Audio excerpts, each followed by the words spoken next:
Hello friends, இன்றைக்கி ஒரு குட்டி ரெசிபி பார்க்கலாம் வாங்க.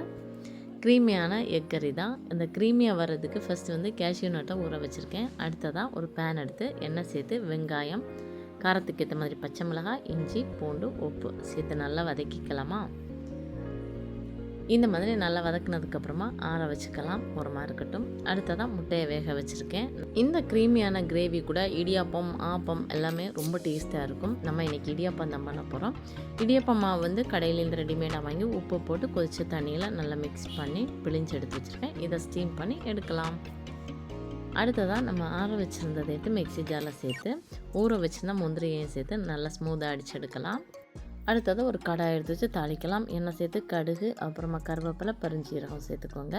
அப்புறமா நம்ம க்ரீமியாக எடுத்து வச்சுருந்த கிரேவியையும் சேர்த்து கொஞ்சமாக தண்ணி சேர்த்து இந்த மாதிரி கொதி வந்ததுமே ஆல்ரெடி தேங்காயில் பால் பிழிஞ்சு வச்சுருக்கோம். 1ஆம் பால் 2ஆம் பால் அப்படி வேண்டாம், 1ஆம் பால் 2ஆம் பால் எல்லாமே சேர்த்து எடுத்துக்கலாம். எடுத்து இது கூட இந்த கிரேவி கூட சேர்த்து நல்லா மிக்ஸ் பண்ணிக்கோங்க. அப்புறமா இந்த மாதிரி நல்லா கொதி வந்ததுமே இதில் வந்து வேறு எந்த மசாலாவும் வேண்டாம், கரம் மசாலா, மல்லித்தூள் 2மே போதும்.